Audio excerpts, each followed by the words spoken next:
Hello my dear students, how are you. देखो, ये एक क्वेश्चन है एक्सरसाइज 1.4 में क्वेश्चन नंबर 3। देखो क्वेश्चन का स्टेटमेंट देखो, कहता है कि रिकॉल याद करो कि पाई क्या होता है। पाई को कैसे हम डिफाइन करते हैं।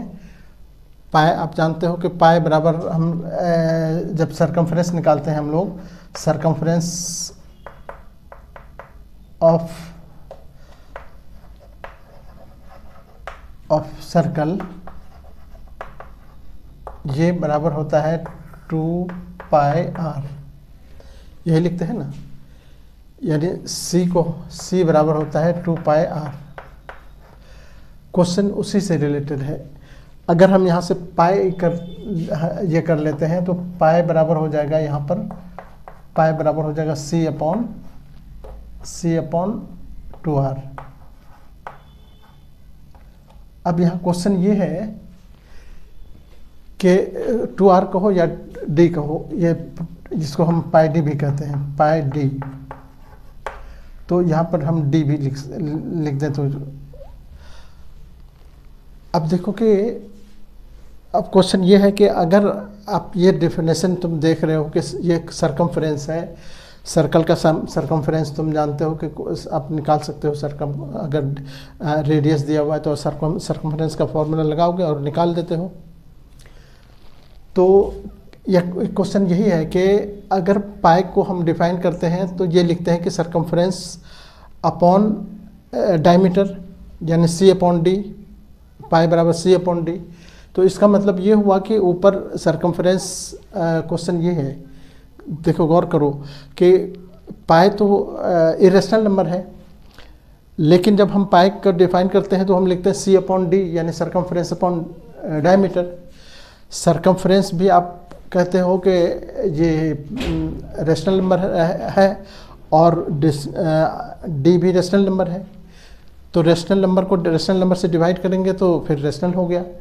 तो इसका मतलब ये तो कंट्राडिक्शन हो गया ना कि 22 पाई तो है इरेशनल नंबर, हम रेशनल को रेशनल से डिवाइड करके लिख रहे हैं इरेशनल, तो ये तो इलॉजिकल है। ये एक कंट्राडिक्शन पैदा होता है। यही इसी को रिजॉल्व करने के लिए आपसे कहा जा रहा है। तो अब देखो कि सबसे पहली बात तो हम ये कहेंगे कि हम जो सरकमफ्रेंस निकालते हैं वो सरकमफ्रेंस वो कभी भी एक्यूरेट सरकमफ्रेंस नहीं होता है, वो हमेशा अप्रॉक्सीमेट होता है। ऐसा इसलिए कि जब हम सरकमफ्रेंस निकालते हैं तो उसमें पाई से हम मल्टीप्लाई करते हैं R को या D से, और पाई चूँकि खुद पाई जो है वो इरेशनल नंबर है और इरेशनल को हम रेशनल से मल्टीप्लाई कर रहे हैं तो इरेशनल ही हो रहेगा। हम देख चुके हैं ये चीज़ पिछले क्लास में कि अगर हम रेशनल को इरेशनल से मल्टीप्लाई करेंगे तो इरेशनल ही रहेगा। तो इसका मतलब ये हुआ कि ये जो D जो है ये पाई जो हमारा इरेशनल नंबर है ना, इरेशनल को हम रेशनल से मल्टीप्लाई कर रहे हैं तभी सरकमफ्रेंस आ रहा है। तो इसका मतलब हुआ कि सरकमफ्रेंस कभी भी अप्रॉक्सीमेट होगा, एक्यूरेट नहीं हो सकता है। और जब एक्यूरेट नहीं हो सकता है तो इसका मतलब ये हुआ कि सरकमफ्रेंस अप्रॉक्सीमेट हुआ।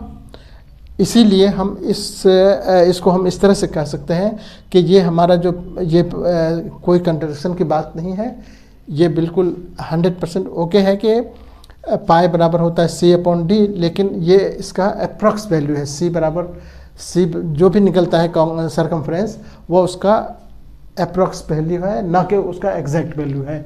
इसीलिए ये हमारा ये कंट्राडिक्शन कहना गलत है कि ये सरकमफ्रेंस किसी का या पाई जो है वो इरेशनल नंबर से इरेशनल बन जाएगा। जैसे यहाँ पर कह रहा है कि पाई यहाँ इस हिसाब से तो इसको रेशनल बन जाना चाहिए, लेकिन नहीं है ऐसा। तो इसकी वजह यही है कि हम जो पाई बराबर C अपॉन D करते हैं तो C जो है वो उसमें अप्रॉक्स लगा हुआ है और अप्रॉक्स नीचे भले रेशनल नंबर है लेकिन ऊपर वाला जो है सरकमफ्रेंस वो डेफिनेट नहीं हो सकता है, इरेशनल है।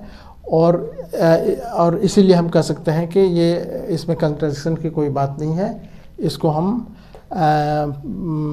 ये फैक्ट है कि सरकमफ्रेंस बराबर 2d होता है और 2 पाई डी होता है, और पाई चूँकि इरेशनल है इसीलिए सरकमफ्रेंस भी इरेशनल होगा, और इसीलिए यहाँ पाई बराबर c/d जो है वो भी इरेशनल ही है, क्योंकि हम इरेशनल c इरेशनल है क्योंकि c अप्रॉक्स वैल्यू होता है, और d भले रेशनल है लेकिन इरेशनल को रेशनल से जब डिवाइड करेंगे तो फिर वो इरेशनल ही रहेगा, यानी पाई इरेशनल ही रहेगा, रेशनल नहीं होगा। ओके।